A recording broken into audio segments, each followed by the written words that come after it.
morning mga tol, yung vlog natin today magpapalit pala tayo ng tint. Papalit tayo ng nano ceramic tint kasi yung gamit natin dito yung galing pa sa Casa Tint, yung libre lang. Kaya palitan na natin to. Yung tint niya light lang kaya nakikita pa rin kami sa loob. So nag-decide kami na palitan na to ng nano ceramic tint para din hindi ganon kainit. Although malamig naman tong aircon talaga ng Nissan, mas okay pa rin na hindi nakakapasok yung init, 'di ba? Para pang save na rin ng ng gasolina, ng diesel.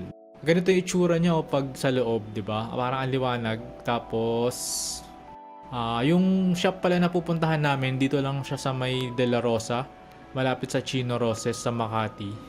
Nakita namin to kasi nadadaanan namin to dati, tapos nakita ko siya na may X-Films nga na logo dun sa shop nila. Kaya ito sa may Bendia na kami, tapos paglagpas na ng Bendia may kakananan ng street dito. Kasi nga sa De La Rosa, one way lang yun, kaya kanan tayo dito. Yan, dire-diretso lang tayo hanggang dun sa dulo.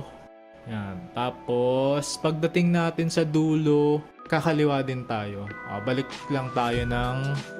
din tayo ng De La Rosa Street. Kaliwa tayo dito sa may Washington Street. Yan. Medyo masikip nga lang kasi dito nakapark yung mga jeep ng papuntang Washington. Pagkakaliwa nyo dito, yung unang kanto kaliwa din ulit. Yan. Ito na yung De La Rosa Street. Tapos pagkaliko mo, makikita mo na kagad yung shop nila kasi unang kanto lang. Ito yun yung R&R. Meron dito, nagse-ceramic coating din pala sila dito. Tapos may premium car wash din sila. Ayan. Ito yung location nila. Yan. De La Rosa, corner Wilson Street. Yan. Madali lang silang makita kasi nga kantong-kanto sila. Ayan. Ito muna, binibidyoan muna natin yung tsura ng loob para ma-compare natin mamaya yung liwanag ng nano ceramic tint sa ordinary na tint, na Casa Tint. Ayan, ganyan siya. Halos 1 month din namin pinagtiyagaan to, yung Casa Tint. Almost 2 months din pala. Ayan. So after ngang matapos nung nagpapaservice na isang sasakyan, pumasok na tayo. Dito tayo sa loob kasi nga iwas alikabok. Kasi 'di ba pag nagpapatint ka tapos maalikabok, magkakaroon siya ng bubbles, kaya dito tayo, ginaid tayo ni Kuya papasok dito. Nung nakapark na kami dito, namili na kami nung shade ng tint. Ito yung napili pala namin, yung super dark tsaka yung medium dark. May waiting area din pala sila dito, kaya okay din. Tapos nakikita mo yung sasakyan mong sinaservice. Ayan, ito naman yung view niya pag sa labas, ganyan siya. Yung sa amin pala, yung pinili namin yung 9K, yung X-Films Elite. Kasi meron yung mas mura 7K, yung premium lang. Ang kaibahan pala nun, yung Elite kasi may 12 years siyang warranty, tapos 99% heat rejection. Tapos, yung sa premium naman, 95% heat rejection, tapos 5 years ata yung warranty niya. So, kayo na lang bahalang mag-decide kung anong i-avail nyo. So, tingin ko pareho naman siyang sulit. Kaya yung 9K na yung namin. Sagad-sagad na namin.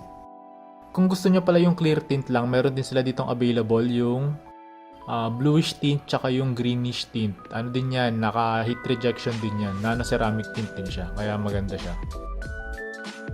So after namin makapag-decide nga, pinatanggal na namin yung lumang tint niya. Tapos ina-explain sa amin dito ni Kuya yung gagawin dun sa RFID kasi nga may naka-install na RFID dun. Tapos ito pala yung mga services nila dito, post nyo na lang. Nandyan naman lahat yung presyo. Tsaka maganda pala dito sa X-Films, 12 years warranty na to. Tinetest muna nila, pinapakita nila kung anong itsura niya sa loob. Yung shade na yun yung super dark nung una. Kaya pinapalitan namin ng medium dark. Bale dito sa may gitna hanggang sa likod, yung napili namin super dark. Tapos sa may windshield, tapos sa may passenger side, tsaka driver side na harap, medium dark lang. Para safe naman tayo sa daan syempre. Kasi may mga part din naman na 'di ba walang ilaw, mas okay naman na nakikita natin yung paligid kaysa i-super dark natin. Yan. Lalo na sa amin kasi pag umuwi kami ng Nueva Ecija, may lugar doon na madilim. Dito muna kami sa loob nag-aantay sa may aircon. Tapos habang nag-aantay ka, syempre nakikita mo na yung sasakyan mong ginagawa. Tsaka maganda dito, sila certified installer talaga sila ng X-Films. Kaya tiwala ka talaga sa kanila na maganda yung kakalabasan. Ito yung last ito na yung tinatanggal na yung sa windshield namin. Ginawa namin, pinatanggal na lang namin siya ng buo. Tapos hindi na namin pinaiwan yung RFID kasi pangit tignan. Ang gagawin na lang namin, kukuha na lang kami ng bago. na RFID. Papapalitan na lang namin. Alam ko libre lang naman yun. Yung sticker. Ito yun, yan. X-Films. Yan, di ba? Legit na X-Films. Ito na yung sinasabi ko yung RFID namin. Medium dark ata to, tong shade na to ni kuya na kinukuha. Alam ko, i-install na to sa may driver side na. Ayan. Na siya, pinifit na siya ni kuya doon sa may gilid. Yeah. Yung paggawa pala nito, nasa almost 2 hours, 2 to 3 hours, depende sa kung ilan yung gagawa. Dito kasi si kuya halos siya lang yung gumagawang mag-isa, kaya umabot din ng mahigit 2 oras. Tapos ito yung natanggal na lahat yung yung tint, yung casa tint. Diba, sobrang liwanag niya sa loob. Ang pinagpipilian pala namin dito sa ceramic tint yung Kirena o kaya X-Films. Pero nakapag-decide kami na X-Films na lang kasi nabasa din namin yung mga reviews na ayun nga, mas okay nga daw yung after sales nitong X-Films. Ayan. Kaya kung may malapit na shop sa inyo na nag-i-install ng X-Films, yun na lang puntahan nyo. Ayan, may cute pang aso dito na ipaglaro sa amin sa may shop.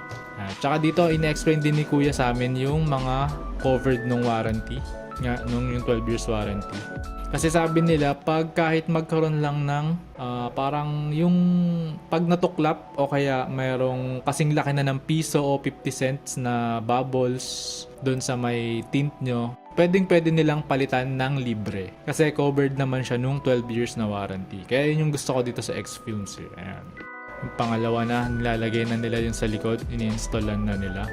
Ayan. Tapos ito pala yung difference niya, yung super dark tsaka dark. Ayan, dito sa may gilid, ito yung super dark dito sa may kanan, tapos medium dark dito sa kaliwa. Ayan, di ba? Dito kasi may ilaw pa dito sa may shop nila, kaya ayang malinaw pa lang ganyan. Pero pag gabi, feeling ko, madilim. Kaya dapat sakto lang talaga na medium. Ayun, tapos last, ito na yung sa windshield na. Ayun, tinitest fit na lang din nila kuya. Para pag sinalpak nila sa loob, saktong-sakto. Ayan, di ba? Quality service talaga nila dito sa R&R. Kaya kung sakaling malapit kayo, punta kayo dito. Ayun, tapos na. Ito pala yung niya, yung itsura niya, oh. Pagdating sa labas, pag nandito sa loob, ganyan siya. Diba? Parang kanina lang din yung casa tint. Diba? Parang medium dark na yan, yung shade na yan. Ito, sa windshield, tapos dito sa akin sa may driver side, tsaka sa passenger side. Ayan. Tapos ito nga yung dark hanggang likod. Yan, buo hanggang likod. Na yan? Dark na yan. Diba? Parang liwanag niya dito sa may loob. Pero pag titignan mo siya sa labas, hindi ka na makikita. I mean, hindi ka na masyadong naaaninag. Lalo na dito sa super dark. Kaya papakita ko naman mamaya yung tsura niya sa labas. Tapos, pala siya, nakalagay siya at least 72 hours. Na syempre, ba usually naman ganun. Na hindi mo ibababa yun sa may power windows mo. Tsaka may kinakabit pala silang sticker dyan. Kaya, sa may mga buttons ng power window mo. Kaya hindi mo siya makakalimutan. Tsaka ito, papaarawan muna namin siya para matanggal yung mga konting bubbles kasi nga pa lang, 'di ba? Kakadikit pa lang niya. Yun din yung sabi sa amin ni Kuya eh. Ito, kaya dito kami sa may Circuit Makati, pa-park muna namin siya sa may open parking. Sakto, hindi naman umuulan nitong araw na to, kaya kahit mga 2 hours lang siguro. Kumain muna kami dito, tapos pinark lang namin siya dito sa open space. Yan, swerte naman kasi madali lang mag-park dito, madali lang makakuha ng slot dito kasi maaga pa. Parang pa to, hindi ko alam kung pili ko alas 12 tong to kasi mga 12 ata kami umalis doon. Yan, nakahanap, 'di ba? Sabi ko sobrang daming yung slot. Yan, iniwan muna namin siya dito. Park lang kami. Tapos, papakita ko lang yung labas. Itsura niya pag sa labas. Ayan, ganun siya. Diba? Hindi naman halata na medium dark tsaka super dark dun sa kabila. Ito naman sa harap niya. Ayan o. Ayan, diba? Ang ganda tignan. Mas pumorma siya. Mas gumanda siya tignan kumpara dun sa casa tint niya. Ayan.